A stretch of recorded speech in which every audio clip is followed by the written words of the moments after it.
here. Now, broadcasting from the underground command post, deep in the bowels of a hidden bunker, somewhere under the brick and steel of a nondescript building, we've once again made contact with our leader, Mark Levin.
America, Mark Levin here. Our number, 877-381-3811, 877-381-3811.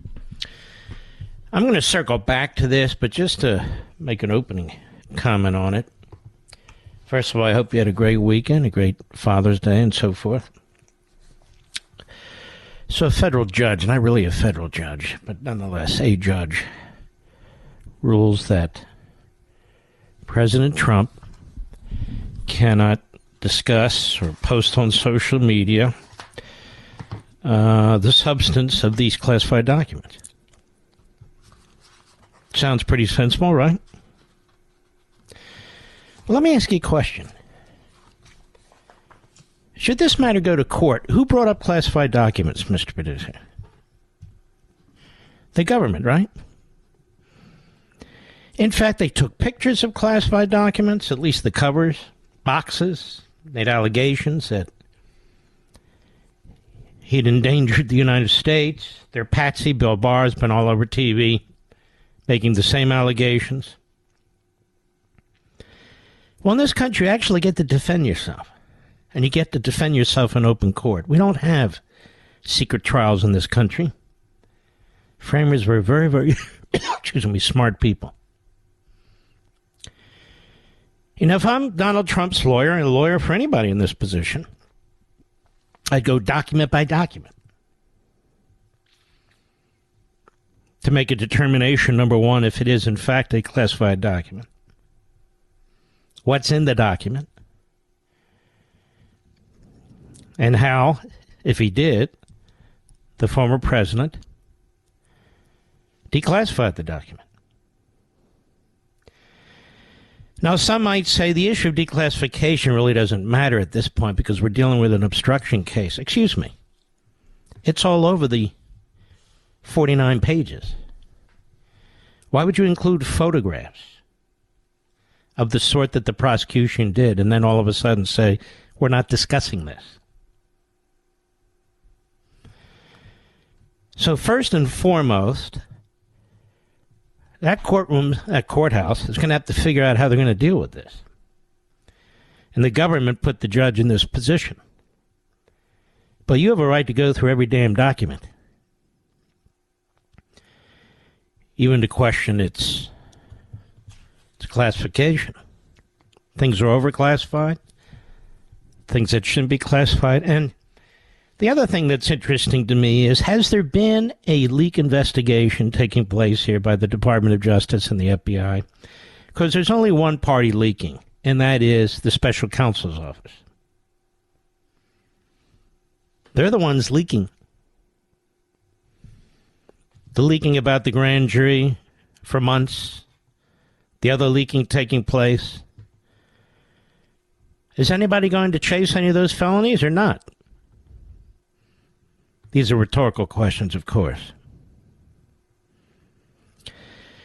And then ask yourself, we're going to have a great lawyer on this program. I read his piece that was in the Federalist last week, Will Scharf. And he really is a former federal prosecutor, the top order. And he's running for Attorney General of Missouri, as it turns out. And I'm going to have him on this program. We're going to go through some of these points. But one of, I think, the important points he raises, something I'd been thinking about myself, was why didn't they wait till after the election to bring the charges? Why not? There's no statute of limitations that would have been violated. There's no statute of limitations that would have been violated. Ladies and gentlemen, you'll notice Bill Barr is all over television now. His attacks on Trump are getting increasingly emotional, increasingly unhinged and irrational. Nothing's changed. I don't really watch the guy. I got other things to do. We do have some of the clips.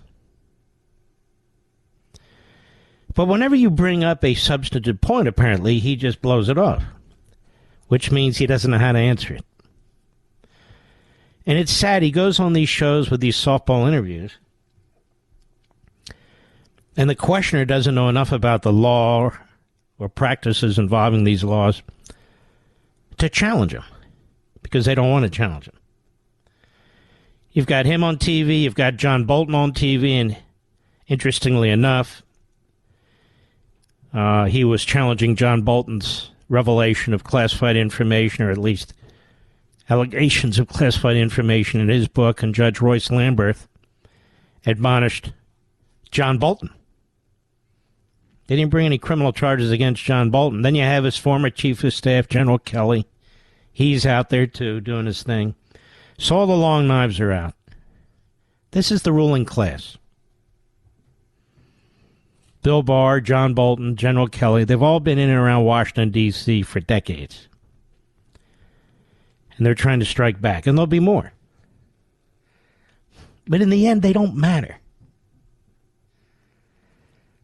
How many of you care what Bill Barr has to say?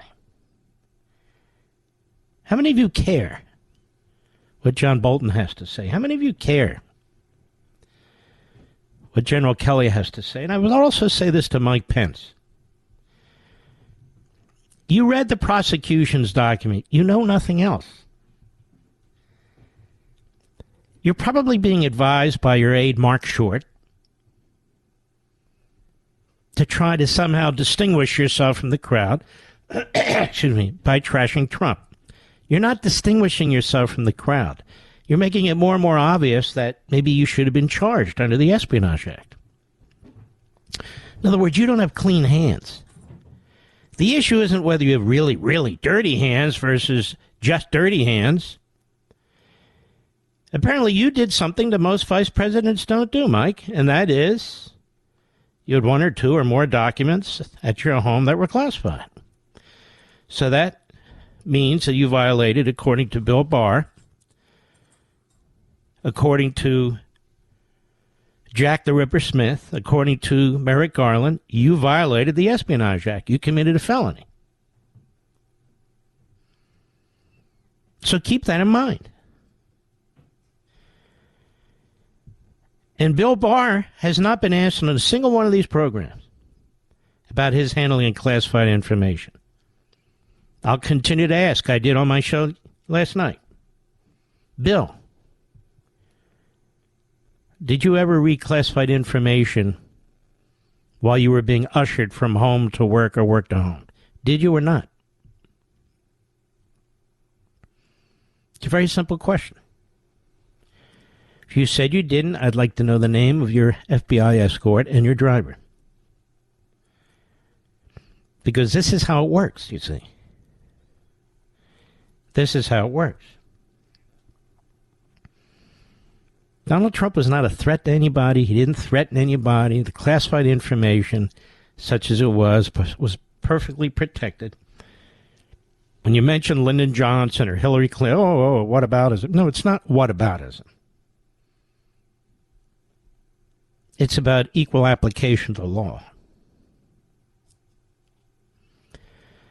Let me ask you this question, ladies and gentlemen. I think Alan Dershowitz raises it, and he does so very well, as he does so many things. Do you think the nation's better off for Trump having been indicted than if he hadn't been? You think the nation's better off? I don't care about Bill Barr's personal animus and peculiarities. I don't care about John Bolton's personal animus and peculiarities and all the rest of them. All trying to get even.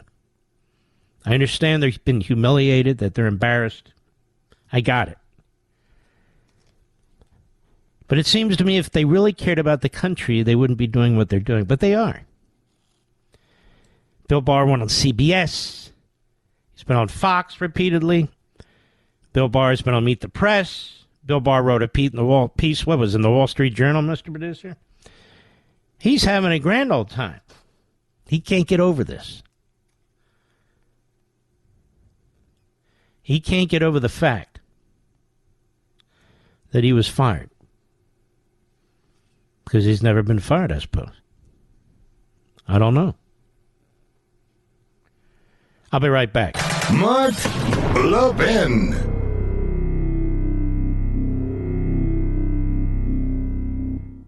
If we've learned anything over the past 2 years, it's that unexpected things can happen. For example, average IRA and 401k balances fell 20% last year, according to Fidelity. We didn't expect that, but here's something that could help if you have an IRA or 401k. Physical gold in your IRA.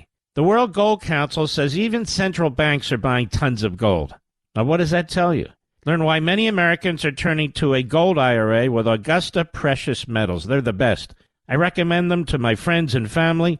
You should call Augusta and get their ultimate guide to gold IRAs. Feels good to know there's another savings option. Diversity is the key. Call Augusta Precious Metals at 8774-GOLD-IRA. That's 8774-GOLD-IRA, 8774-GOLD-IRA. Consult your financial professionals before making investment decisions and get disclosures at AugustaPreciousMetals.com.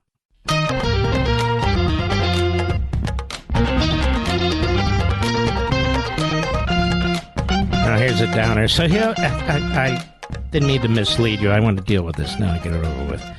Bill Barr on Face the Nation. Here it is, Father's Day, and this is what Bill Barr is doing. He's on Face the Nation. And he's in New York. Just shows you how desperate. And he's being questioned by Robert Costa. Robert Costa used to work for National Review. Then he went big time to the Washington Compost. And now he does Deface the Nation. Cut one, go. Do you believe that he continues to claim that he has all these privileges and rights under the Presidential Records Act? Is he mischaracterizing the act? Absolutely. The legal theory by which he gets to take battle plans and sensitive national security information as his personal papers is absurd. All right, let's stop. You see how Barr twists everything? He didn't take them. Things were boxed up, just like in your damn office, Bill, and you know this, so why are you lying? Things were boxed up. And they're boxed up by staff. They're boxed up by the GSA. Who the hell knows who? It's near the end of his presidency. It's pretty hectic. And they boxed them up, and they put them on the helicopter, and they shipped them up. Why? Because they want to make room for the incoming president. They need the existing president, the sitting president, to get out. So the impression Barr wants you to, oh, I want those national security secrets. Oh, I want this. Oh, I want that. That's not the way it works. More in a second. Go. Doctrine they came up with for, having the vice president unilaterally determine who won the election. The whole purpose. What does that have to do with anything? Absolutely nothing. Zero. So far, 0 for 2. Go. The Presidential Records Act was to stop presidents from taking official documents out of the White House. It was passed after Watergate. That's the whole purpose of it. No, that is not the whole purpose. I don't think he's read the act. The purpose was to prevent them from privatizing all the papers. That's true. But what else does the act say, Bill? Aren't you a lawyer? Who makes the determinations about what's personal and what's not? The former president does. Even a federal judge said that in 2012. A judge appointed by Obama. Was she wrong? Because if she was wrong, it's very interesting because that was the position the United States Department of Justice prosecutors took in defense of Bill Clinton and his classified tapes. That's the position the United States government took. This is why he goes on these shows with these patsies. Why did the United States government take that position? Bill. Why? And then why didn't they use the Espionage Act against Hillary Clinton? Why didn't they use the Espionage Act against Lyndon Johnson before there was a Presidential Records Act? They would have had clear sailing, right? Nothing to stop them. Why didn't they? He can't answer those questions, and he won't. Go ahead. Restricted what a president can take. It says it's purely private, that had nothing to do with It does restrict what a president can take. But the idea the president has no role in determining what is and is not is a lie. It's simply not true. The archives has said so. A federal judge has said so. The statute says so. Go ahead. Operations of government policy. Obviously, these documents are not purely private. It's obvious, and they're not even now arguing. No document is purely private. Any document that's on presidential stationery is not private. The test isn't whether documents are private. That's not the test. Whether the documents are private documents. As a matter of fact, if you understand the Presidential Records Act, like our buddy Andy McCarthy, no doubt, there is no such thing as private documents in the Oval Office.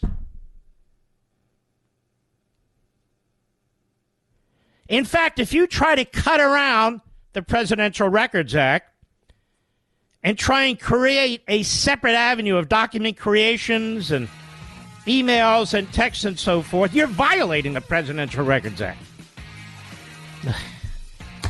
This is so stupid, Mr. Producer, that I got to respond to this windbag. I'll be right back. If we've learned anything over the past 2 years, it's that unexpected things can happen. For example, average IRA and 401k balances fell 20% last year, according to Fidelity. We didn't expect that, but here's something that could help if you have an IRA or 401k. Physical gold in your IRA.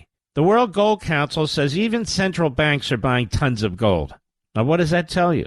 Learn why many Americans are turning to a gold IRA with Augusta Precious Metals. They're the best. I recommend them to my friends and family. You should call Augusta and get their ultimate guide to gold IRAs. Feels good to know there's another savings option. Diversity is the key. Call Augusta Precious Metals at 8774-GOLD-IRA. That's 8774-GOLD-IRA, 8774-GOLD-IRA. Consult your financial professionals before making investment decisions and get disclosures at AugustaPreciousMetals.com. Mark Levin, the research arm of conservative media. Call in now, 877-381-3811. All right, let's keep going. Let's finish this clip, Mr. Producer, with Bill Barr. Go ahead. What they're saying is the president just has sweeping discretion to say they are, even though they squarely don't fall within the definition. No, actually, Bill, we're saying the statute says what the statute says. But it doesn't mean the government's without recourse. You're not paying attention. How did you get through law school? In fact, the government has a lot of options, but one in particular is not an option: to criminalize the matter. To act like the former president of the United States stole classified information when he didn't. And, of course, they were in discussions. Well, that's what happens when you're jerking around the government, you know. That's right. Just roll over. Now, what he won't say, and I'll say it, and I've said it already, he's a bad listener, is Bill.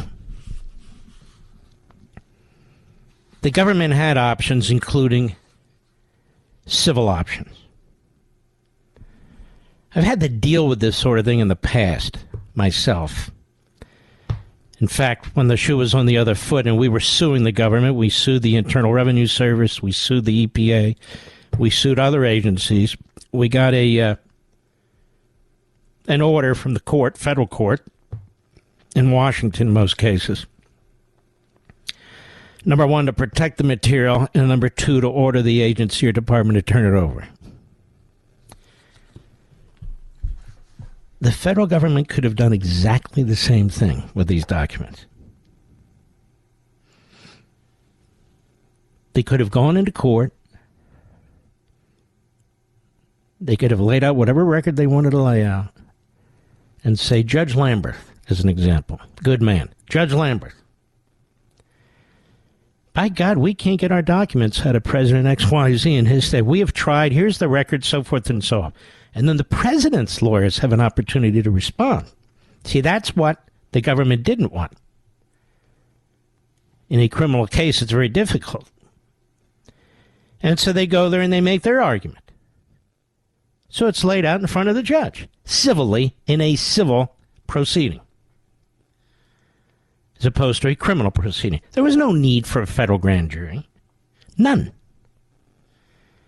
But if you want to be ham-handed, you want to use the iron fist, you want to use police state tactics, that's what you do. And that's what Barr's arguing for. No, too bad he wasn't that aggressive when it came to other issues when he was Attorney General, but let's move on. And so the court says, let's say the court says, okay, government, I'm with you. Trump lawyers, you turn all that stuff over. I'll give you 10 days. Don't reveal anything. Don't destroy anything. Not that they would, but still. So here's my, we want protective order. Okay, order of the court. We protect the documents, and you have until this date at noon or 5, whatever, turn this stuff over. If you want to dispute it, we'll dispute it, but I want that stuff in the courthouse. It's number one. Number two, let's say president's lawyers, the time and day comes. They say, well, we change our minds, which they wouldn't say. The judge then says what?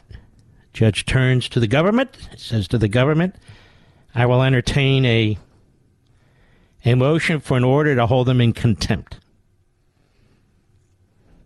In fact, why don't you draft two of them? One for civil contempt, one for criminal contempt, because they have different elements. Then the judge can issue an order. He can send the lawyer or lawyers to jail. He can punish the former president. He can impose civil penalties. He's got a whole panoply of options. Why didn't they take that route, Mr. Barr? Well, they didn't like being jerked around. And that's not an answer. Who do you think you're talking to, Robert Acosta? Why didn't they take that route? So Bill Barr goes on TV. He doesn't understand the Presidential Records Act. He doesn't reveal to the public, because most in the public are not lawyers, that there are processes available short of a federal grand jury, short of a warrant, short of a SWAT team, that are just as effective. And particularly when you're dealing with an ex-president, you're dealing with a dispute, complicated, novel issues of declassification and so forth. Why wouldn't they follow that route? And why wouldn't they, if they're going to criminalize the matter, as our guest will discuss further in hour 3, the gentleman I mentioned last week, William Scharf, and his fantastic piece, why wouldn't they wait until after the election? There were no statute of limitations issues. Because it gives you a sense of their mens rea, of their mindset, in committing this case to a criminal case with extraordinary steps that were taken. Extraordinary. Outrageous. Go ahead. Absurd argument. Do you believe if he is convicted, he should serve his prison sentence? Well, we haven't even gotten to the point of whether he's been convicted and also what his sentence should be. I don't like the idea of a former president serving time in prison. Really? Now you make no sense whatsoever. You say it's an open and shut case. You say if he's convicted of half the stuff, he's toast. What does that mean? You think the same prosecutor, Jack the Ripper Smith, you think the same government, if they get a conviction or more than one, is going to go easy? They're going to say, okay, no time? Well, I don't think they should serve any time. And listen to and all the uproar that would be created by that, one way or the other. This is what I mean. All right, let's finish it up. Cut 2, go. How strong is the special counsel's case on what obstruction? What kind of questions are these, other than stupid? Now, from prior interviews, he thinks it's a killer case. And ladies and gentlemen, the truth is that when you're dealing with a jury in Miami, when you're dealing with some of these judges, it can be very tough to win these cases. But there are a number of motions that need to be filed that the judge hears, or that can be appealed to the appellate courts or even appealed to the Supreme Court as issues of first impression, among other things. And you don't want to just leave it to the jury. Go ahead. How strong is the special counsel's case on obstruction specifically? Well, it's very strong because a lot of the evidence comes from his own lawyers. And furthermore, there's evidence of him saying things that are completely incompatible with any idea that this was an innocent document dispute. Do you believe he lied to the Justice Department? Do I personally believe it? Yes, I do. Well, that's all that matters, Bill, is if you personally believe it. Now, a couple of things here.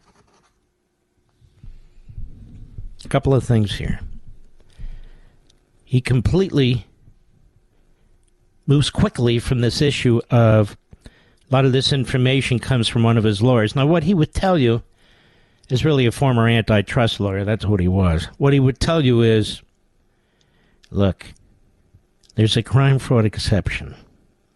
And by the way, we're going to discuss this in hour 3, too. I just can't do it all at once. There's a crime fraud exception here. And a judge heard it, and she decided that the case had been made by the government, that he was conspiring with his lawyer, or using his lawyer, to commit a crime. So you can't do that, so there's an exception for this, and that information had to be turned over to the prosecution. That was all done in secret, ladies and gentlemen. We don't even know what arguments were made, let alone the fullness of the judge's ruling. What arguments were made? We talked about this last week. Let's take this away from Trump. You're talking to your lawyer, let's say. You're being threatened by the government. Let's say it's a tax case. Are you free to say to your lawyer, well, what if I can't find that document? What if this? What if that? What if fill in the blank? The answer is yes, you are. That's different than saying to your lawyer, look, I destroyed that document, and I don't want you to say a word. Or, here's the document. I need you to secrete it or destroy it. That is enlisting your counsel to commit a crime. Not when you're asking your counsel what is or is not a crime. That's the whole purpose of a lawyer. We have no idea what took place, and neither does Bill Barr. And yet look how he does this, because he's hate. He's filled with fire. Do you believe he lied to the Justice Department? Personally, I do. Well, he didn't even talk to the Justice Department. Oh, through his lawyers. Oh, okay. But what do those lawyers think? We have no idea. None.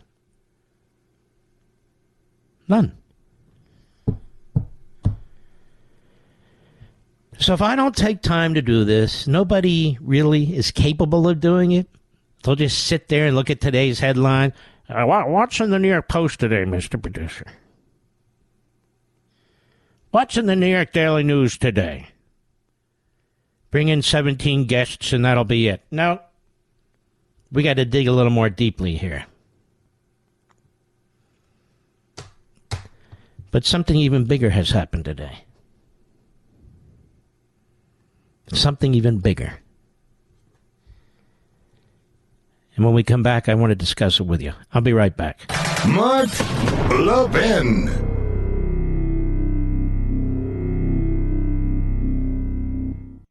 If we've learned anything over the past 2 years, it's that unexpected things can happen. For example, average IRA and 401k balances fell 20% last year, according to Fidelity. We didn't expect that, but here's something that could help if you have an IRA or 401k. Physical gold in your IRA.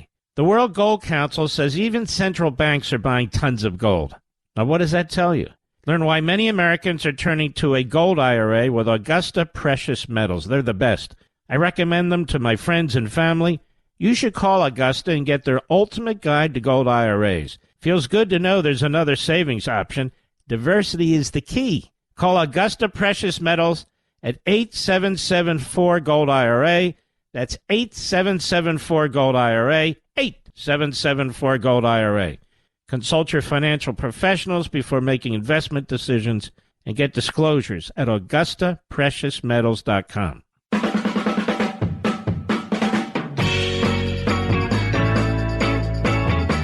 Keep something in mind, folks. Trump is, at least for now, polling north of 50% among Republicans. So when you get a guy like Bill Barr or John Bolton or General Kelly or even other commentators on TV that just keep trashing away rather than really try and look at these things, they're attacking you too. They're attacking you too. They're attacking your intelligence. They're putting you down. It's one thing if you disagree with somebody. I have no problem with that. I do my show my way, so I'm not even talking about me. But it's one thing if you pretend to be a journalist or a commentator. I'm an activist. I'm an advocate. Life's too short for me to pretend that I'm some quote-unquote objective bipartisan type. I don't want to be bipartisan. There's an enemy and there's a good guy. We're the good guy. I don't have time to be one of these stupid, phony journalists, and I'm not interested in it. Again, life's too short and the country's in trouble. But all that said, when Barr says things like, it's stupid, that's absurd, he's talking about you. You're stupid and absurd. So is Christie. We'll get more to Christie today. Boy, he's out there, isn't he, Mr. Producer? When it comes to youth and their genitalia, I guess Christie's been thinking about that one a lot. The issue, of course. Nonetheless. All right. As you know, I've been on the air. Soon it'll be 21 years, I guess. And started out in New York. And almost from day one, when I talked about gold, I would come under attack. I did from Politico, maybe it was the Washington Post, I don't remember. And I would go back and look. And that they had gold advertisers all the time, the Post, Politico, the rest of them. But that's not even the point. The point is you look at investments over a long period of time, not on even a year-to-year basis. You look at it through a decade's time. And if you look at that, maybe it's 12 years, 7 years, it doesn't matter, I'm just ballparking it. You can see that diversification is the key. Absolutely the key. The market really controls the price of gold.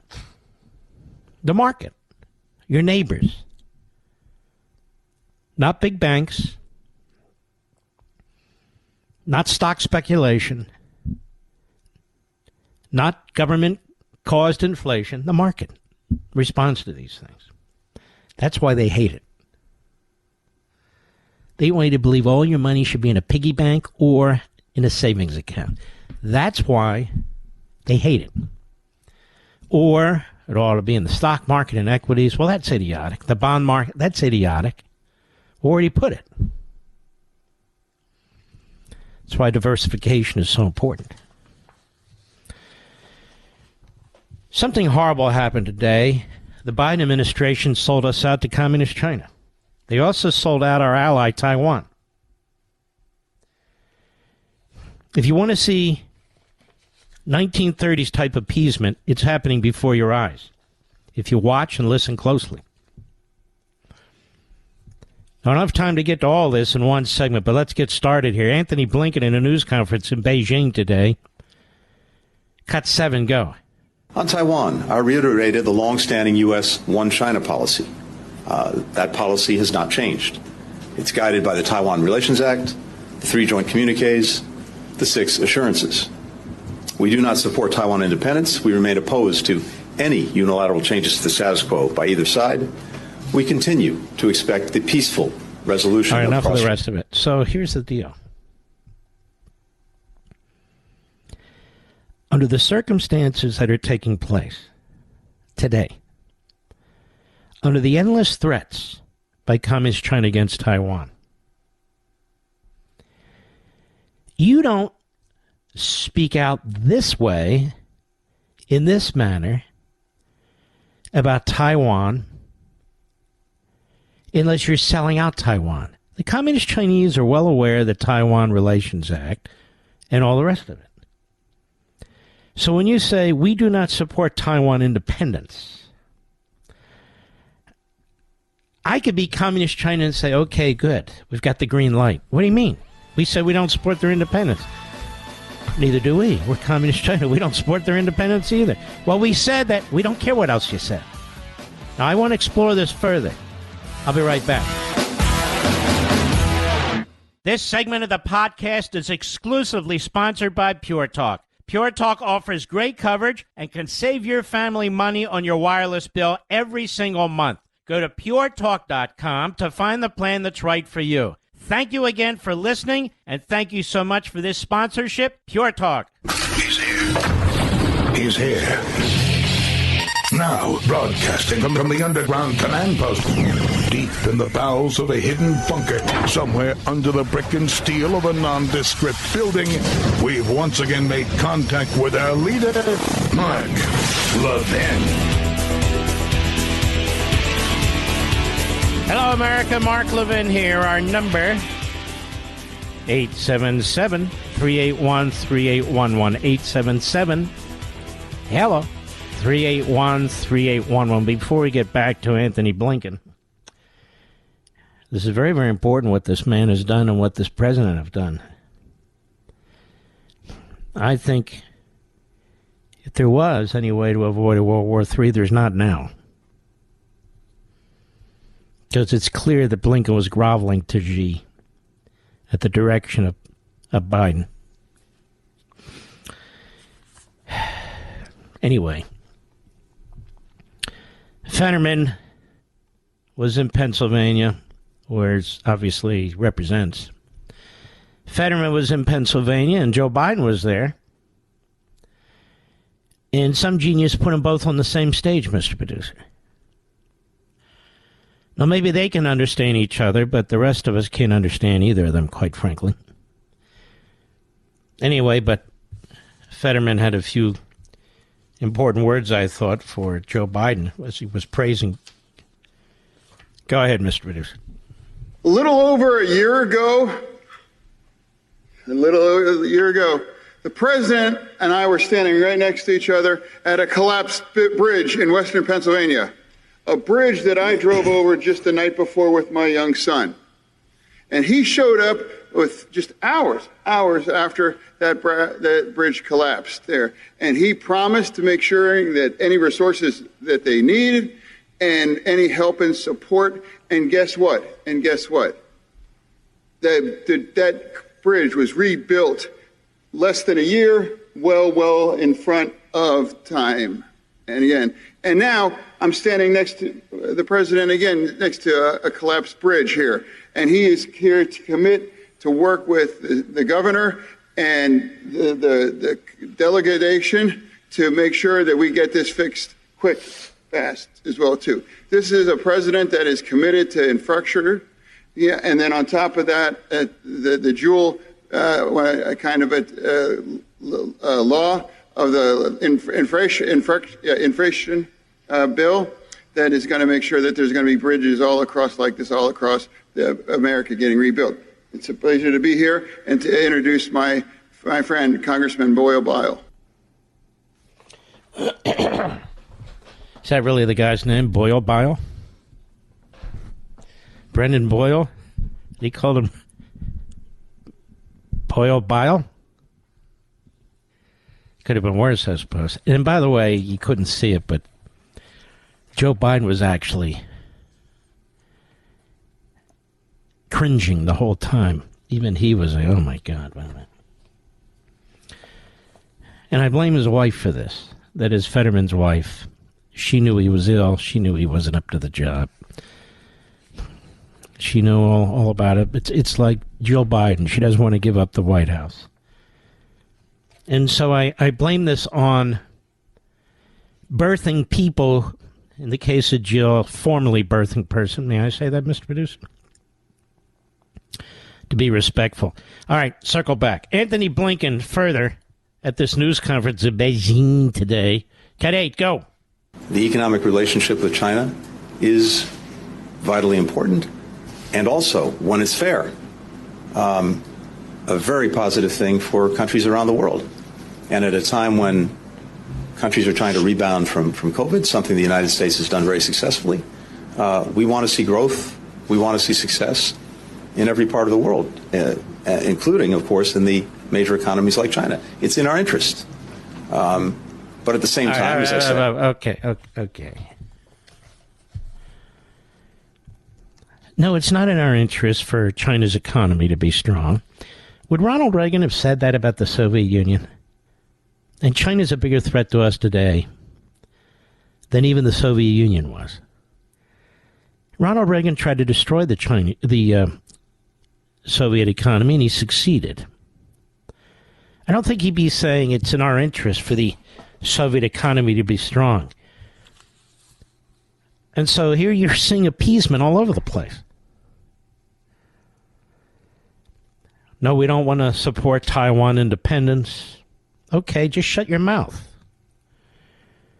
We want to see China's economy to be strong. It's in our interest. No, it's not. Folks, they steal all our stuff. They're building a military to go to war with us, starting with our allies. They send a spy balloon across the continental United States. Now we're supposed to believe it was an accident.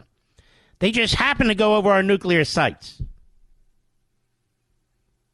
I mean, so the Communist Chinese take all this in. They see Blinken for what he is. A coward, a nerd, a buffoon. Sure, we'll go along with the game. We got no problem with that. That's what they're saying. That's what they're thinking to themselves. They're simply...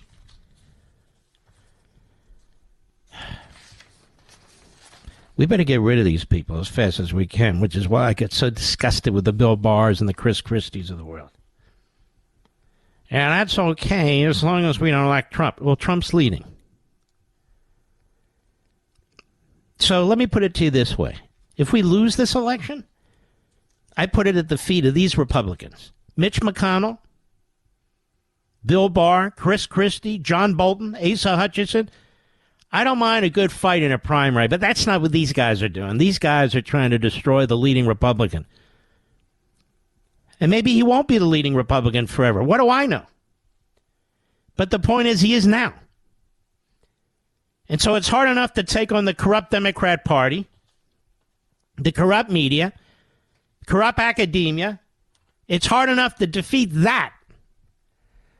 But to have these constant stilettos stabbing the back of your head, your neck, your back, makes it that much harder. To go on TV and give the enemies of this country who are literally trying to turn it into some kind of Marxist regime with wide open borders, with fentanyl coming into this country, killing 100,000 people at a time, who are attacking our Bill of Rights. They get on TV in a sanctimonious, self-aggrandizing way. Because you're trying to cripple the guy who has over 50% right now in the Republicans, among the Republicans. It's sickening to me. Like I said, it's one thing for a candidate to duke it out with another. That's not why Chris Christie's there. Nobody cares about Chris Christie, not even Mrs. Christie. In fact, when that all-you-can-eat smorgasbord play, what's it called, Corral, something or other? Golden Corral. When they see Christie coming, they shut those doors and bolt them up as fast as they can, Mr. Producer. They don't want to lose money that week. Oh, my God, and when they see Christie and Bill Barr coming, it's like, oh, my Lord. It's like a hurricane. And when those two are done eating, trust me, it is like a hurricane. What would you say about a delegate from the Virgin Islands who says President Trump needs to be shot? Is this getting much attention today other than on talk radio? I don't even know. No, it's getting no attention today, Mr. Producer tells me. None. It's exactly what I mean. Somebody said that about a Democrat. You know, their hair would be on fire. And you wouldn't blame them. But when it's said about Trump, okay, who cares? This Stacey Plaskett is among the worst of the worst. She went after the two independent journalists. Remember that time they were testifying? Talibi and Schellenberger, hamburger, whatever. She wanted to throw Talibi in prison, as I recall. The Virgin Islands, Mr. Producer, the Virgin Islands nice. I've never been there. Have you ever been there? I hear nice things about them. But should we just cut them loose and say, you're not a territory anymore, take care of yourself? I'm starting to wonder. When you send a jackass like Stacey Plaskett to Congress, that's a problem. At least she doesn't get the vote. She's a delegate. Oh, why shouldn't she vote? Virgin Islands is not a state. Ooh. Why let that get in the way? Well, here she is on MSNBC yesterday. What did you think about this? Cut 5, go. Having Trump not only have had the codes, but now having the classified information for Americans and being able to put that out and share it in his resort with anyone. He didn't do any of that, you thug. You thug. He didn't do any of that. I'm sure you were very concerned about Hillary Clinton, weren't you, you jerk? Go ahead. Comes through should be terrifying to all Americans, and he needs to be stopped. He needs to be stopped. Now she's saying she accidentally misspoke, Mr. Producer. Did she apologize to the former president? No. He needs to be shot. Stop. I meant stop, of course. And how would you stop him?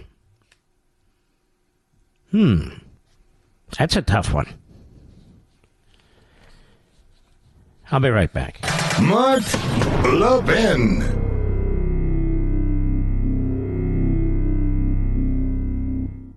Verizon, AT&T, T-Mobile. If you're with them, you're overpaying, pure and simple. Pure Talk can easily save your family over $900 a year. Right now, get unlimited talk, unlimited text, and ultra-fast 5G data for just $20 a month. $20 a month. What about the coverage, you ask? It's phenomenal. I'm on it. Pure Talk uses the most dependable 5G network in the nation. Just go to puretalk.com and use promo code Levin Podcast to get unlimited talk, text, and plenty of data. Just $20 a month. Pure Talk's amazing U.S. customer service team will make switching very easy. So choose a veteran-owned company that cares about keeping jobs in America and saving you money. Go to puretalk.com. Use promo code Levin Podcast for unlimited talk and text with plenty of 5G data for just $20 a month. Again, when you go to puretalk.com and use promo code Levin Podcast, you'll save an additional 50% off your first month with Pure Talk. Oh, yeah.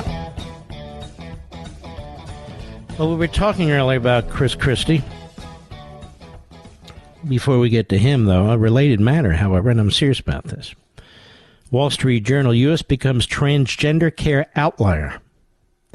As more in Europe urge caution. In other words, we are so radical on this transgender issue as we are on abortion. The U.S. has become an outlier among many Western nations in the way its national medical institutions treat children suffering from distress over gender identity. For years, the American healthcare industry has staunchly defended medical interventions for transgender minors, including puberty blockers, which suppress the physical changes of adolescence as a treatment for those distressed over their gender. The European medical community, by contrast, is expressing doubts about that approach. Having allowed these treatments for years, 5 countries, Britain, Sweden, Finland, Norway, and France, now urge caution in their use for minors, stressing a lack of evidence that the benefits outweigh the risks. This month, the UK publicly funded National Health Service limited the use of puberty blockers to clinical trials, putting the drugs beyond the reach of most children. Quote, these countries have done systematic reviews of evidence, says Lior Saper, a fellow who studies transgender care at the conservative-leaning Manhattan Institute think tank. They have found that the studies cited to support these medical interventions are too unreliable and the risks are too serious. Many countries still allow puberty blockers as a clinical option, including Canada, Spain, and Australia. Some of those countries are also urging curtailment. In Italy, for example, the president of the Italian Psychoanalytic Society wrote a public letter to the Italian Prime Minister in January expressing serious concerns over the use of puberty blockers. Of course, in our country today, you'd be accused of being a white supremacist, I guess. In a congressional hearing last week, Republican politicians and their expert witnesses repeatedly cited European examples of increased caution and portrayed Democrats and the U.S. medical community as having gone too far in making treatments readily available for minors. Representative Dan Crenshaw was one of the critics, saying we need to look at these activities in Europe.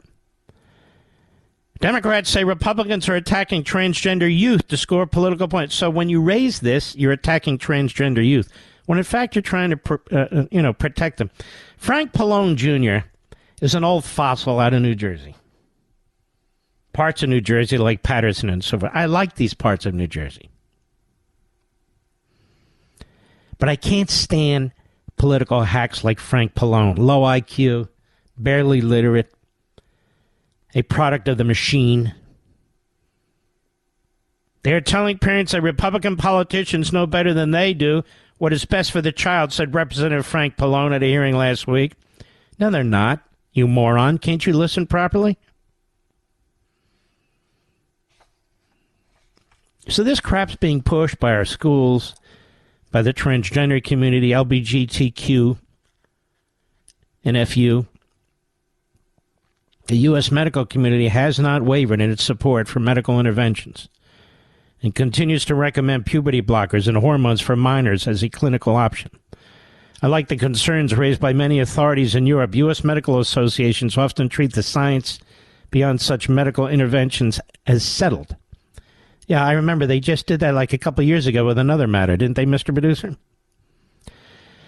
Last week, delegates at the annual meeting of the American Medical Association, radical leftists, endorsed a resolution co-sponsored by the American Academy of Pediatrics, the American Association of Clinical Endocrinology, and others. They reiterated support for access to medical intervention, saying the GOP claims about transgender care, quote, do not reflect the research landscape, unquote. Yes, they do. Big time. But now it's a big industry. It's a big industry. Now you understand, it's a civil rights matter. It's a political issue.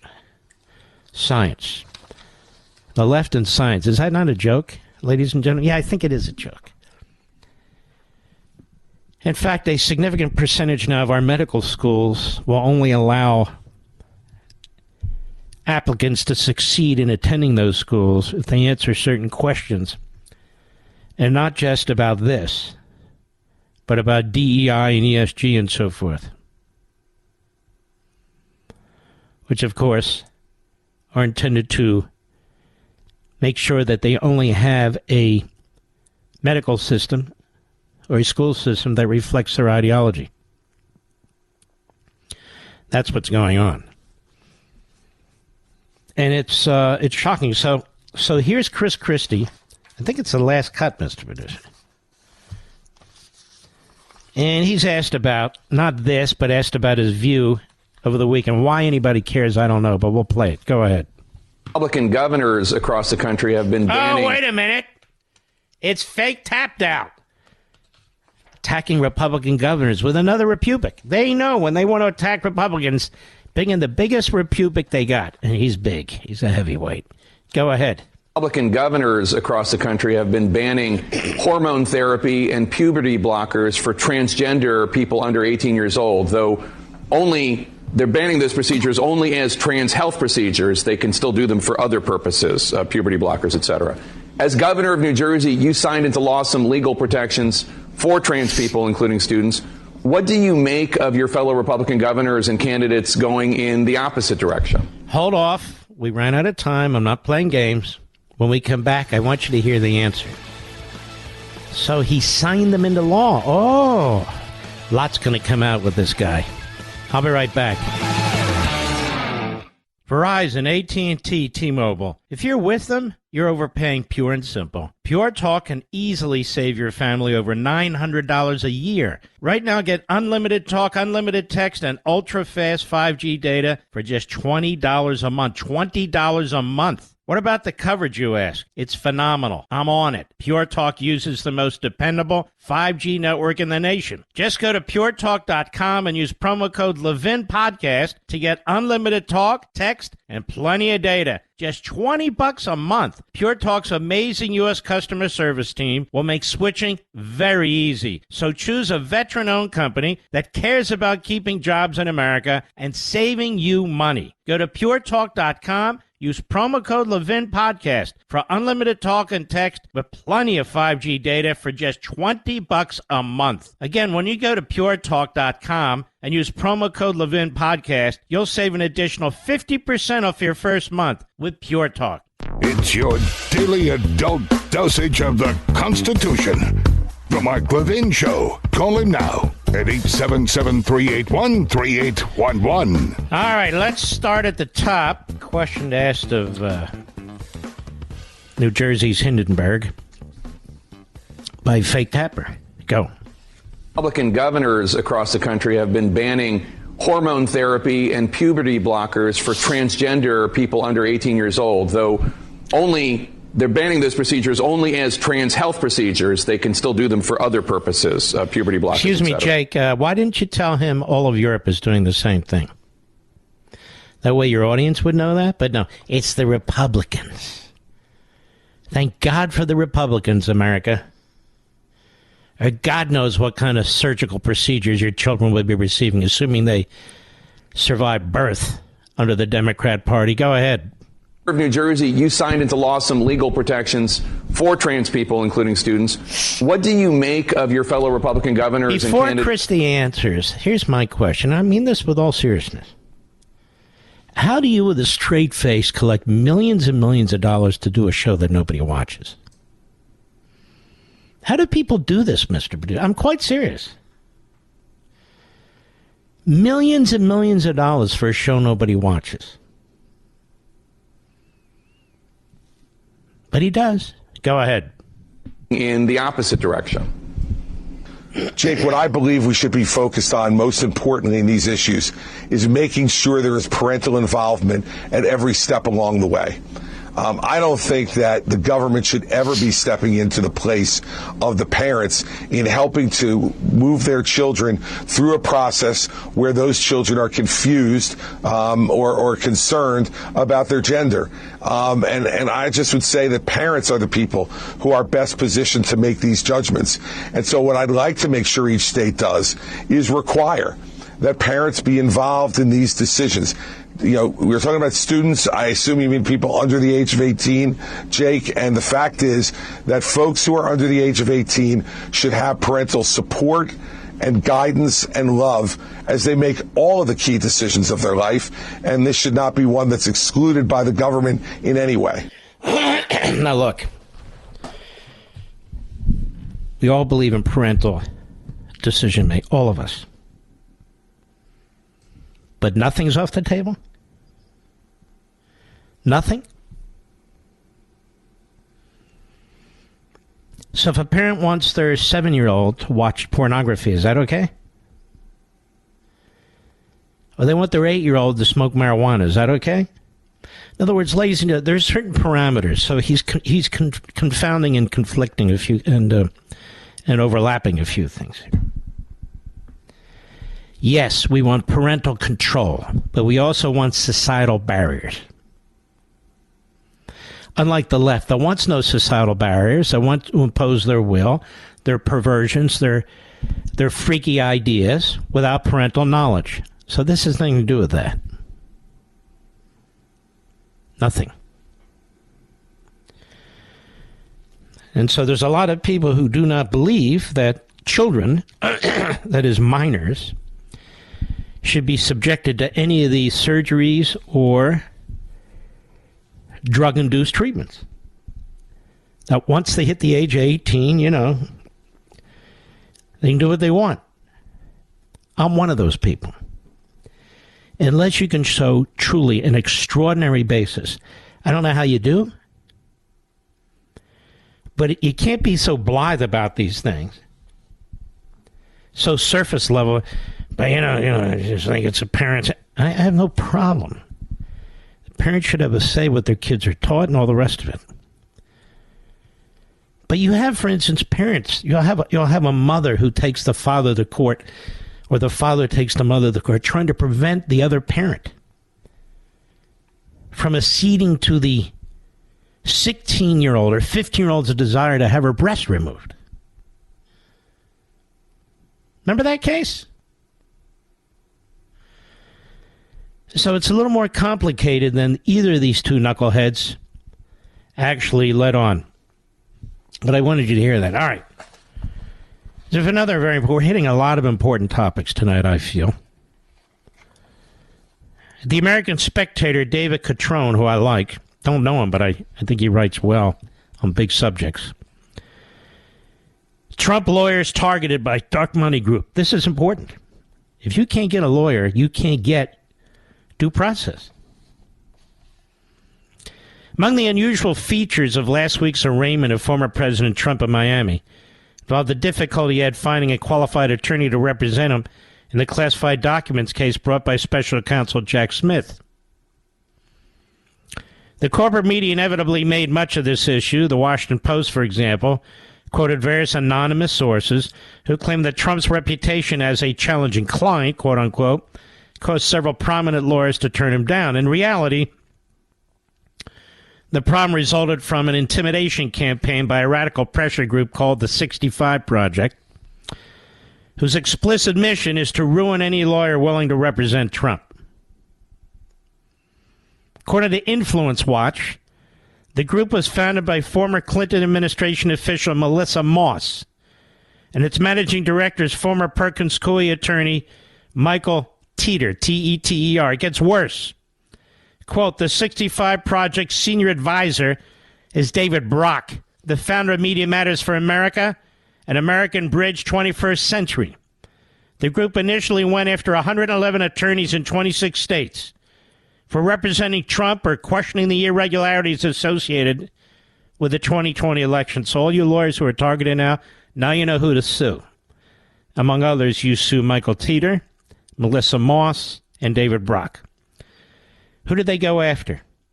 They included Ted Cruz, former New York City Mayor Rudy Giuliani, Harvard Law Professor Emeritus Alan Dershowitz. The latter described how the 65 Project has intimidated potential Trump lawyers in a recent Substack column. They have threatened to file Barr charges against any such lawyers. When these threats first emerged, he said, I wrote an op-ed offering to defend pro bono any lawyers that the 65 Project goes after. So the 65 Project immediately went after me, says Dershowitz, and contrived a charge based on a case which I was a constitutional consultant, but designed to send a message to potential Trump lawyers.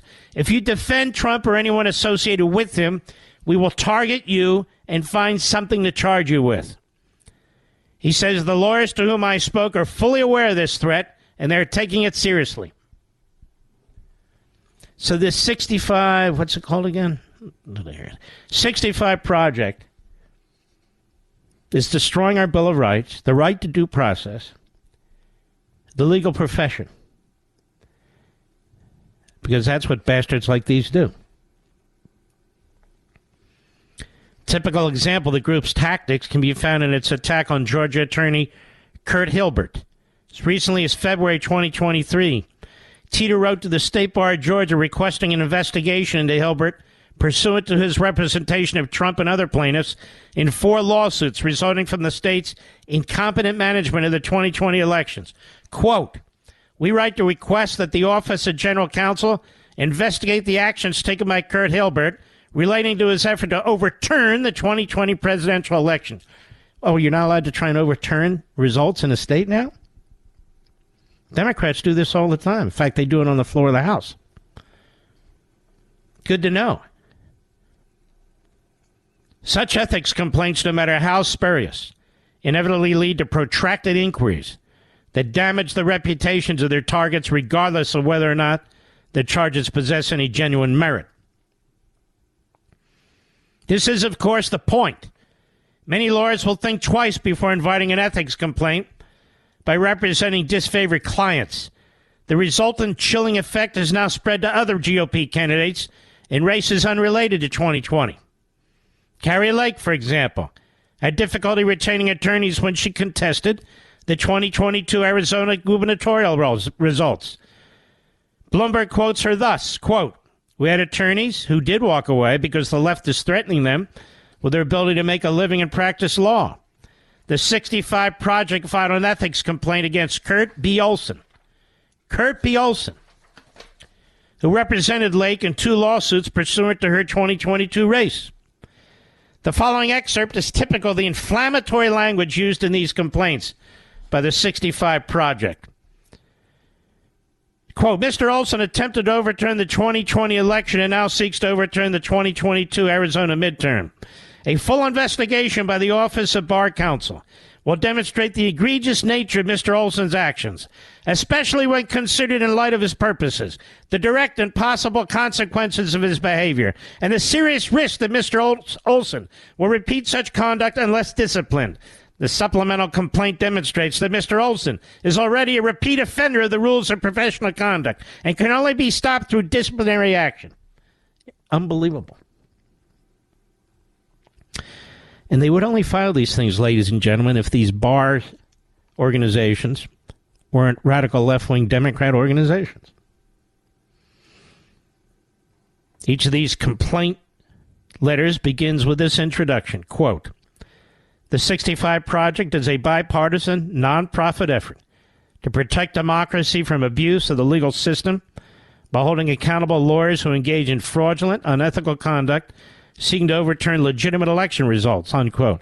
Despite this claim to bipartisanship, the group's website contains 0 complaints on lawyers who represent Democrat candidates. There's nothing, for example, involving scandal-plagued attorney Mark Elias or his attempt to overturn the 2020 election of Republican Representative Marinette Miller Meeks in Iowa's 2nd Congressional District.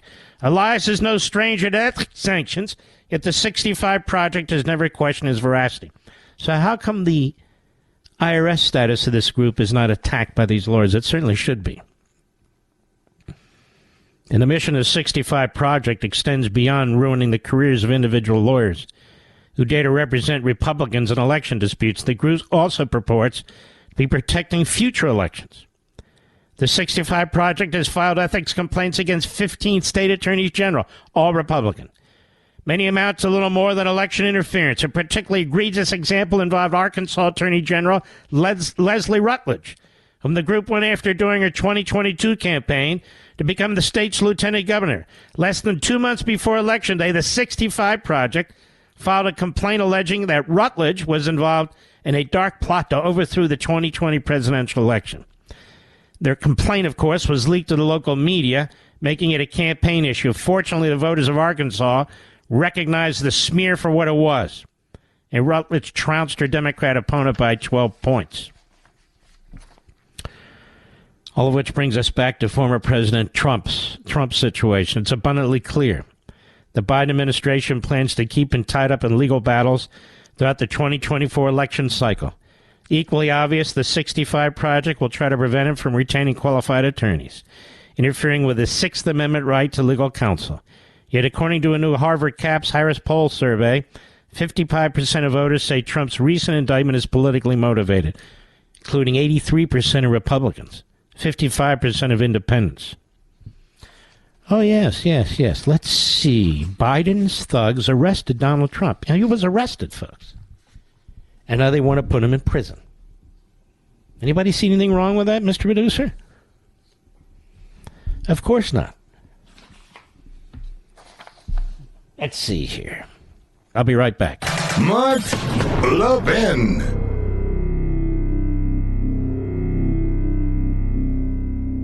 Verizon, AT&T, T-Mobile. If you're with them, you're overpaying, pure and simple. Pure Talk can easily save your family over $900 a year. Right now, get unlimited talk, unlimited text, and ultra-fast 5G data for just $20 a month. $20 a month. What about the coverage, you ask? It's phenomenal. I'm on it. Pure Talk uses the most dependable 5G network in the nation. Just go to puretalk.com and use promo code Levin Podcast to get unlimited talk, text, and plenty of data. Just $20 a month. Pure Talk's amazing U.S. customer service team will make switching very easy. So choose a veteran-owned company that cares about keeping jobs in America and saving you money. Go to puretalk.com. Use promo code Levin Podcast for unlimited talk and text with plenty of 5G data for just $20 a month. Again, when you go to puretalk.com and use promo code Levin Podcast, you'll save an additional 50% off your first month with Pure Talk.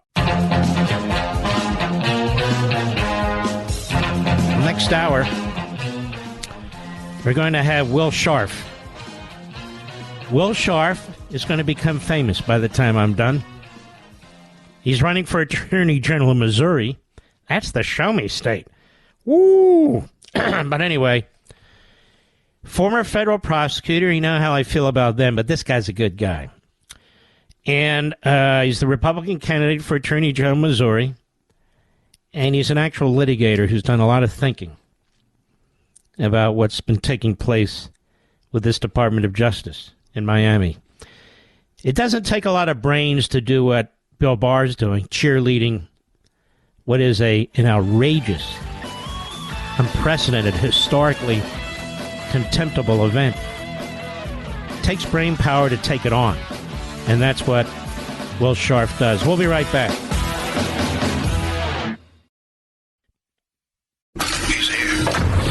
He's here.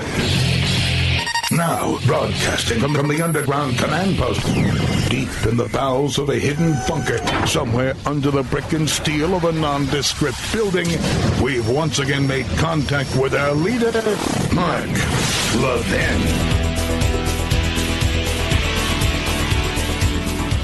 Hello, America. Mark Levin here. Our number, 877-381-3811. 877-381-3811. Adam Schiff is on MSLSD yesterday. And, they're speculating if Trump becomes president again. What are we going to do? They're already, let me be clear. They're already planning to impeach him. They're already planning to impeach him. The senator from Connecticut, Denang Dick Blumenthal, he said that that's their plan, and of course Eric Holder picked up on that, and being another dim-witted former attorney general. So they're already planning to undermine the vote of the people regardless of what happens. I mean, only if they lose, of course. So here's Adam Schiffless on MSLSD yesterday. Now, he's on this program, and the host of the program is Jen Psaki. Jen Psaki, I want to put a challenge out to you. May I? I think I will. Why don't you move your show to 8 p.m. Eastern Time on Sunday? What do you think of that, Mr. Producer? Move your show to 8 p.m. Eastern Time on Sunday, Psaki. Let's see what happens. Let's just try it. But this is the nature of the media. You see, Democrat in, Democrat out. Democrat in, Democrat out. They move in and out of the government, in and out of the media. Same people. All right, cut 4, go. I mean, and if there is an enemies list, you're probably on it. I'm sure you've thought about this. What could a Trump DOJ do to make your life difficult? Well, let's stop right there. If there's an enemies list, you're probably on. What kind of a question is that? Is there an enemies list? And if you're on it, will you be targeted? Let's put it a different way. Adam Schiff targets people he doesn't like all that. The guy wants to be a senator now. Can you imagine? He wants a promotion. He wants a promotion. A slimeball crackpot like this puke now wants to be a U.S. senator. That tells you the system is dead. It's dead. Well, this guy should be doing prison time. He should be. He lied to the American people over and over again. Use the phony whistleblower. You know, their whistleblowers are, don't mention their name. Other whistleblowers who put it fine, what's the name? Oh, it's Frank Smith. Oh, go ahead. The other day, Trump said I should be imprisoned. And, of course, it's not the first time he's called for jailing me. Well, you should be imprisoned. I think that would be a good thing. You should be in a cell with a guy named Bruno. What do you think of that, Mr. Producer? Go ahead. And, you know, you have to wonder, could... And if not named Bruno, maybe Bruce. Maybe that. You should be in a cell with a guy named Bruce. What's wrong with that? Nothing. Go ahead. Trump, unshackled by any opposition, somehow use Shut up, justice... you maniac. Oh, Trump. You know, all this talk about this evil Trump. And yet he was president. He didn't violate the Constitution. He didn't violate any court order. And despite what was size 83 suit Mr. Bill Barr has to say, he didn't violate any law. I think even Barr would agree, certainly not when he was Attorney General. He would have done something about it. So they create this specter all the time. Now, they're breaking the law left and right. On the border, not enforcing the law. Student loans, they're trying to take care of that business without going through Congress. Violating separation of powers. We've got Joe Biden, as I presented last night on Life, Liberty, and Levin, my various exhibits of one after another situation in which the Bidens just happen to make millions. They did it legitimately. And their business? No business. Well, they must have been selling the name. No, of course not. People just paid them, particularly foreign governments, particularly foreign front group companies. Oh, yeah, they paid the grandkids because they're so knowledgeable. So this is what goes on. But we want to thank Schiff. At least he didn't say he felt that Trump needs to be shot. That would be Stacey Plaskett, the a-hole from the Virgin Islands. Anyway, go ahead. To imprison his enemies. There are a lot of things that we have seen take place in this country in the last several years that we never would have imagined possible. We thought we were exceptional in the sense of this was a problem other countries had. It wasn't a problem in the United States of America. Isn't it weird? Isn't it weird how the Democrats think of themselves? They actually think of themselves as Democrats, little d Democrats. They actually think it is they who stand between us and tyranny, when they're the tyrants. Isn't that amazing? And it still goes on today. Go ahead. We have seen since Trump's election the steady degradation of our institutions, and were he given the chance again? You're the arsonist. You're the one burning down our institutions. You little creep. You and that idiot Nancy Pelosi, who was the leader before. The Democrat Party hates America. We're going to talk about this more tomorrow. And among other things, it hates law and order. It hates the Constitution. It hates you. Hates American citizens. Hates capitalism. I'm not making this stuff up. It's their own words and their own actions. And they embrace the philosophy of numerous communist revolutionaries, some of them unwittingly, but a lot of them wittingly. And the media go along. Like this idiot here, this Psaki. Anybody know Psaki? If you know Psaki, tell her I said, let's go toe-to-toe. Sunday night, 8 p.m. Eastern. Let's do it. Throw the best you have it. Well, she's not, but of course. Let's give it a shot. I'll be right back. Mark Levin.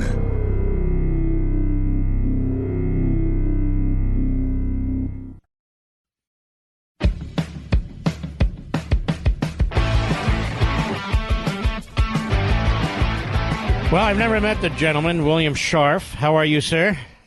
Doing great. Great to be with you, Mark. Longtime fan. Well, I understand you're running for Attorney General of the Show Me State. Is that correct? That's correct. And what do we show each other in the Show Me State, or should I keep that private? Well, I think it's an attitude, it's a way of viewing the world that we don't take things at face value. You've got to show us, and what we keep seeing over and over again is the mainstream media and the radical left. They want us to take them at face value, and as you and I know, we've got to dig deeper. So, it's funny. I once asked Mike Pence, "What is a Hoosier?" And honestly, I stumped him. Anyway, I want to discuss this piece you had in the Federalist the other day. I read it to the nation, to the audience, and I watched this Bill Barr on TV. It's very, it's revolting, actually. And there's a couple of things you raise here that I think are very, very important. For instance, this guy, Smith, the so-called special, he didn't have to bring this case now, did he? No, there's no reason, there's no statute of limitations that required them to bring this case at the height of a presidential election. Prosecutions are never supposed to look political. They're never supposed to feel political. This feels like a political prosecution, and I just wish they'd waited until after the election was over if they were going to do something like this. Mm-hmm. So he could have waited. I guess President Trump's lawyers could still file a motion asking the trial to be pushed till after the election, correct? Yeah, they could move to continue the whole thing tomorrow, and it would be interesting to see how the special counsel would respond to that. Yeah, and I think they ought to do everything they can to push that guy on his heels, don't you? Yeah, I mean, look, his record is just it's not a good record. The Bob McDonnell prosecution alone, where he went after, as you know, a popular former Republican governor of Virginia. And the Supreme Court threw out those convictions unanimously. So this is a guy who's I think he's a pit bull. I think he's ideologically motivated, and they've got to do everything they can to fight back against this prosecution. And you say that as a former assistant U.S. attorney, correct? Yeah, I was a federal prosecutor. I also clerked for 2 federal appeals court judges, just trying to read the law and the case as I see it. What do you make of this thing that really it's not the Presidential Records Act, but the Espionage Act that's the key? What's your takeaway from that? Well, I think the key thing is the interplay between the two acts, Mark, that under the Espionage Act, under the section they've charged the president, they have a high bar to prove his willfulness, his knowledge. They can't just show that he had some classified documents or classified marked documents at Mar-a-Lago. They need to show a lot more than that. And based on the president's rights and his responsibilities under the Presidential Records Act, I think it's going to be very difficult for them to show that President Trump knowingly and willfully kept materials that he knew he wasn't supposed to have. That's a high bar for them to reach. If he believes he has the right to declassify on the spot, I do too, by the way, but if that's his belief, and he believes this is covered by this other law, the Presidential Records Act, and everything's thrown together in boxes and so forth, and he resists the government demand, turn it over, turn it over, turn it over, how's that obstruction? Right, and I think that if he thought he had the right to keep these documents, if he thought that these boxes were not something he had to turn over to NARA, the National Archives, then it's tough to make this prosecution stick under the act that they've charged him with.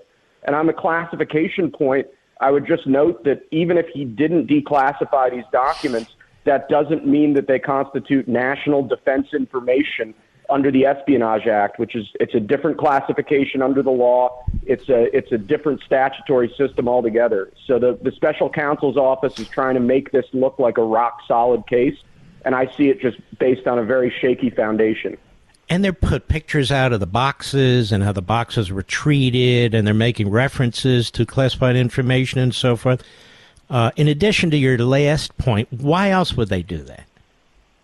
Well, I think that the point of this indictment, the point of the rollout, the point of Jack Smith's press conference was to prejudice the country against the president, that they know the strength or lack thereof when it comes to their case. And I think they were trying to really posture that they were coming from a position of strength, when if you actually look at the law and you actually look at the allegations, I think this is a much weaker case than Jack Smith would have the country believe.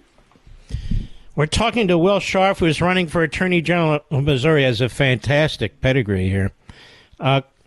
So when Bill Barr quotes Andy McCarthy, who quotes Chris Sununu or something along those lines, that if he's just convicted of half the charges, he's toast.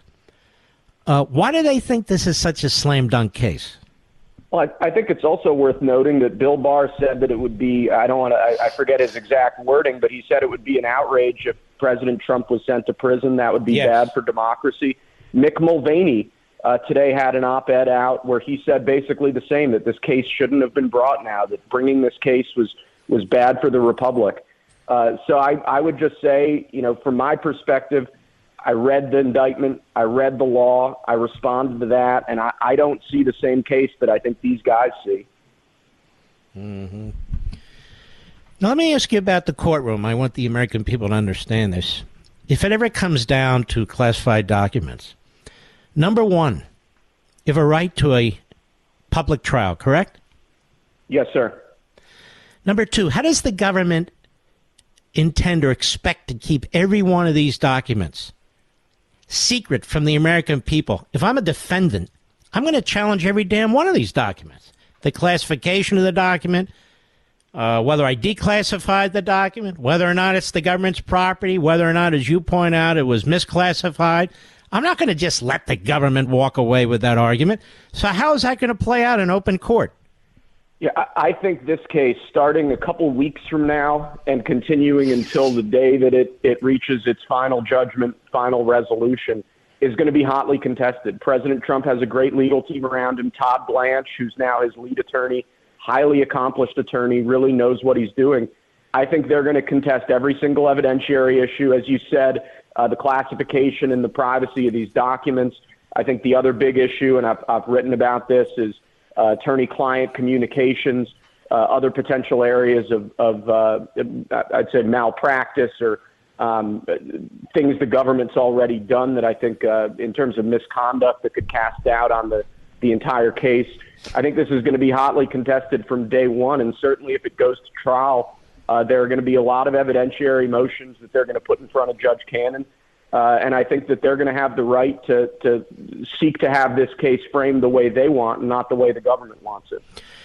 And there's going to be appeals, correct? Even interlocutory appeals if needed, don't you think? Yeah, for sure. I mean, the same way we saw Bob McDonnell's, Jack Smith's prosecution of Bob McDonnell thrown out, by a unanimous Supreme Court. I could easily see issues here heading up to the Supreme Court as well. Let's talk about attorney-client privilege. All that was litigated in secret. We don't know exactly what took place. We have people getting in, the crime fraud, telling us what the crime fraud exception is. Your point is, we don't need a lecture about what the crime fraud exception is.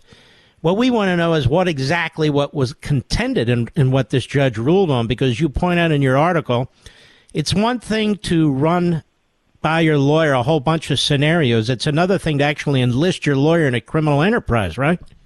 Yeah, two very, very different things under the law, and breaching attorney-client privilege is not something that any judge, any court should undertake lightly. Here, I think the government was hell-bent on getting Evan Corcoran, President Trump's attorney's testimony in, because they needed that to show the president's intent to make these Espionage Act charges. I think that's the same reason they attempted to exert undue pressure on Nauta, President Trump's co-defendant's lawyer, to try to get him to flip. They need somebody in the room who can speak to President Trump's state of mind. And without those attorney-client communications, as of now, I don't see that. In fact, Will Scharf, there was another leak, a long leak. It was either the Post or the Slimes, one or the other. And laying out that they needed that attorney-client information from Corcoran, his notes and his testimony, to make the bulk of their case. So if that's thrown out, then the bulk of their case is thrown out, isn't it? I think that's very likely. Without Corcoran, it's tough to see how they pull this thing together, particularly on the intent issues. Isn't that amazing to you, though? Isn't it amazing to you? You're gonna indict a former president who's the leading right now Republican nominee to take on the sitting president who runs the Department of Justice. And you're going to use this as the basis for arresting him? Look, and the other thing about I don't really want him sentenced, you're prosecuting him for the purpose of sentencing him, aren't you? Yeah. Look, the attorney-client privilege, it's one of the, as you know... Hold on. We're going to keep your thought, Will. I mistimed this. I want to keep you after the break. Will Scharf is running for Attorney General in Missouri, whether he likes it or not. I'm going to endorse him. We will have his site up on all my social sites if you want to help him. And I'll be right back with him in a moment. Mark the 10, the Thunder on the right. Call in now, 877-381-3811. We're here with Will Scharf. Will Scharf will also be on Life, Liberty, and Levin on this Sunday. Wanted to get more into this attorney-client privilege issue. I was saying, Will, the idea that the Attorney General would sign off on charging a former president, the leading candidate so far against his boss, in an unprecedented act where they have all the documents back, where there's no indication even in their filing that any of the documents were destroyed or altered or sold to the enemy or shared with the enemy. They got their documents back.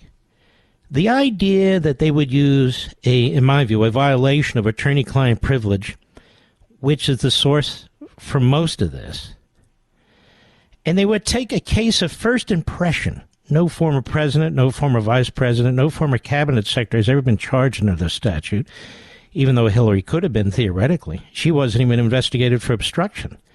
even though Lyndon Johnson could have been, and so forth and so on. It really is shocking to the core, is it not? Yeah, absolutely right, Mark. You know, it feels like there were 5 or maybe even 6 or 7 different points in this case where DOJ decided to take the most radical interpretation of the law. And only by doing that at multiple different points in the investigation and their framing of the legal arguments, only by doing that were they able to string together this indictment. But it's scary for the future of our country. When you have a sitting president's Department of Justice running roughshod over normal legal practice to indict a former president who's also your boss's chief opponent for the presidency, it's really scary stuff. It's dangerous stuff. And what do you make about all the predicates that are already there when it comes to Biden and his family? The money coming in wires to different shell corporations set up as LLCs from the communist Chinese, where you have bribes being suggested apparently in a 1023, and now we know from the whistleblower, excuse me, to Grassley, I suppose, that they have video. I go on and on and on, and yet no special counsel. Mark, if that 1023 from Ukraine that said that Biden and his family took $5 or $10 million in return for influencing American policy and getting that prosecutor fired, if that 1023 is true, that's the greatest scandal in American history. Mm-hmm. And the fact that there hasn't been a full and complete investigation, the fact that the government is still playing games in terms of letting that information become public and letting it be publicly tested, I think is outrageous. And the fact that President Trump was indicted a day after that 1023 was finally released to members of Congress and word finally started getting out. Again, it just smacks of political timing, and that's the opposite of what you would hope for in a case like this. Mr. Producer, you have cut one there. I want to play for you, Will Scharf, running for Attorney General in the Republican primary in Missouri with my full support. Will that hurt you? I hope not. That's not my intention, obviously. Folks in Missouri love you, Mark. Well, thank you. Let us play for you a little back and forth between Robert Acosta of CBS and Bill Barr. Go ahead. Do you believe that he continues to claim that he has all these privileges and rights under the Presidential Records Act? Is he mischaracterizing the act? Absolutely. The legal theory by which he gets to take battle plans and sensitive national security information as his personal papers is absurd. It's just so let's stop there. So, Will, my first comment there was, that's not how this works. They box up all this stuff. And he doesn't box it up. Staff does. Maybe the GSA does. They're trying to get the former president out so they can get the new president in. That's the theory. They box all this stuff up. And when they get around to looking in the boxes, they get around to looking in the boxes. They're not clerks. They're former presidents with 1,000 things to do. So, number one, that entire setup by Barr is not correct. Do you agree with me? Couldn't agree with you more. If you look at any picture of President Trump's desk, from his time in the White House to before that in Trump Tower, you will see news clippings and pictures and signed letters, any number of just personal memorabilia, which would be personal records under the Presidential Records Act. That's what they were trying to box up. And if some other documents were mistakenly intermixed there, I don't think that reaches the level of knowingness and willfulness required to string together a prosecution under the Espionage Act. And as a former prosecutor, you certainly wouldn't assume that or push us to that point, would you? No, I mean, again, it's almost like a courtroom objection, objection not in evidence. That the story that's being told by the mainstream media here hasn't been proved up by the special counsel's office. I doubt if they can prove it up. And until they've shown us what they have, the president's entitled to a presumption of innocence. And this case is just a gigantic distraction from a presidential campaign. That's how I view it. Continue, Mr. Producer. Go. They came up with for having the vice president unilaterally determine who won the election. The whole purpose of the statute, the Presidential Records Act, was to stop presidents from taking official documents out of the White House. It was passed No. All right. That's not the purpose of the statute. presidents took documents out. They were personal property of the presidents, but it wasn't just to stop them from taking documents. It leaves to the president and his staff the power to segregate the documents, that which belonged to him and that which belonged to the government. So they set an entire system up here, correct? Mark, I'm a textualist. I believe in reading the text of a statute or the text of the Constitution, and interpretation follows from there. I've read the Presidential Records Act. The Presidential Records Act sets up a system where the president can designate some records as being personal, and he retains possession of those. Even with respect to his presidential records, he retains certain rights of access to those records. It's much more complicated than this just being an act that says the president doesn't get to take anything. That's not what the statute says. And he completely ignores that 2012 decision by Judge Jackson, who's a leftist, who's an Obama appointee, who said the president has extraordinarily broad powers under the Presidential Records Act. She would not give to Judicial Watch the information they wanted via the National Archives, these tapes or parts of these tapes that Clinton kept in his sock drawers, even though they had classified information. By the way, you're not aware that they ever used the Espionage Act against him, are you? Not to my knowledge. I mean, I was thinking he and the wife could both be in prison together, given what they were doing. Now, all that said, again, the point is that you don't look... Let me ask it to you this way. If the government really was concerned and needed to get those documents, why would they impanel a grand jury, go through this long process? Why would they get a warrant? Why would they do an armed SWAT team search and all the rest of it? Why not walk into the judge's courtroom where both parties are present and take a civil track and say to the judge, I mean, I've done this before, and say to the judge, look, we view this law to say this. They have these documents over here. We need you, Your Honor, please, to put out a protective order and also order them to return us the documents in 15 business days. And then the judge does it. The other party's there. They can object whatever they want. And then the other party says, no, we're not going to give them to you. We've decided no. Then he can held them in civil contempt or criminal contempt. Why wouldn't they follow that route rather than grand jury, warrant, SWAT team? What's all that about? You know, Mark, I think it's a trend. It's a trend that goes back to Crossfire Hurricane and the fake Russian collusion investigation in the 2016 election.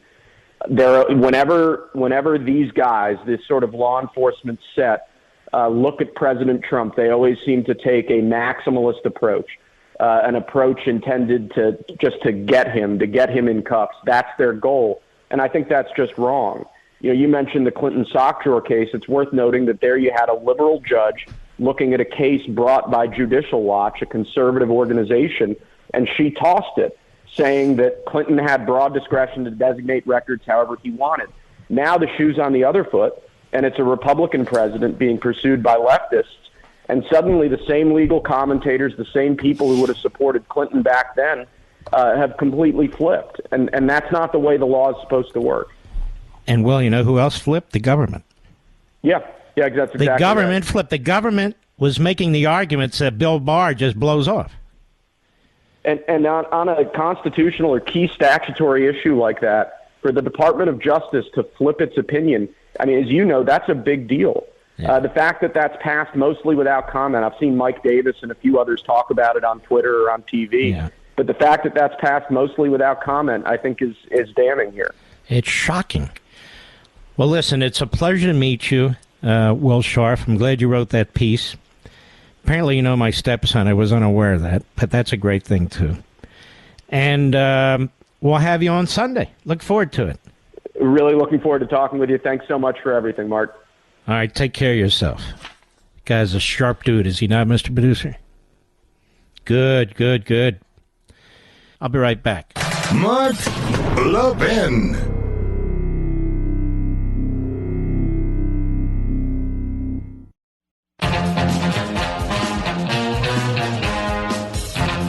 When a prosecutor puts out a 49-page indictment the way they do, and that's all you have, it can be overwhelming. Particularly for people who are novices at this, or people who've never seen an indictment like this or charges like this. But there's always two sides, sometimes more. And so this is why I've been astonished by the level of really stupidity by so many of the people out there who have law degrees, some of whom have resumes as former prosecutors and so forth, former attorney general. And so it suggests to me that they have their own animus. It suggests to me that they are intentionally misleading the public, and I believe Bill Barr is doing that. Why would Bill Barr be showing up on as many shows as Michael Avenatti, Mr. Producer? I'm not saying Barr's a crook, obviously, but obviously he's been showing up on as many shows as Michael Avenatti. Or Stormy Daniels. He's not the modern-day Stormy Daniels, is he? Well, in the right light, you never know. But you get my point? And the argument, somebody made it, I forget who it was, because I read it somewhere, but I read so much, that, well, you know, Trump's going to have to take the stand to explain every one of these. Excuse me. The government's going to have to allow every one of these documents to see the light of day. There's no way around it. Now, surely the prosecution knew this when they brought their case, and they lined it with references to classified information, even though they're arguing the case is an obstruction case. So what they'll try to do, I already know what they'll try to do. What they'll try to do is say the substance of the documents, that's not really the issue, Your Honor. The issue is the fact that he stole them. He stole them. He wouldn't give them back. He stole them. Let me get this straight. So a former president of the United States who's running to be president again, in the face of this Department of Justice and this rogue prosecutor, stole documents? Does that make sense to you, Mr. Producer? Because you know what? I'm going to steal documents. Now, they know what I have. They should know because they keep a database, but regardless, they know what I have. They can know what I have. They will know what I have no matter what I want to do. And so I'm going to steal them? Now, come on.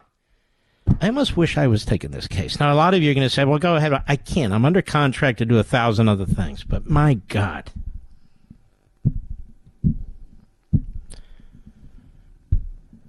Bill Barr announced that if the government wants to call him as a witness, he's available, Mr. Producer. A witness to what? Has this guy lost his mind? They call you as a witness? Yes, they call me as a witness. Yes, I'm prepared to go. I would do it. What am I supposed to? Of course I would. Witness to what? Is he an expert witness? No. Expert witness on what? Classified documents? You don't need him for that. Expert witness on what? His lack of enforcement of any of these laws? No, you don't need him for that. What would you need him for? All right, let me do it this way. If the Trump team needs me as a witness, I'd be more than happy to be a witness. What to? I don't know. I don't know. But I can do this too.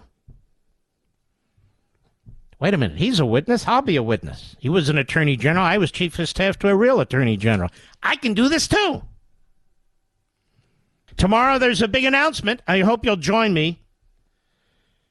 We'll talk about it right in the first hour. We'd love to have you here. And I want to thank you all for being here. It's a great honor to do this with you every day. And trust me, I know I'm blessed in our major, big town hall meeting. See you tomorrow. God bless.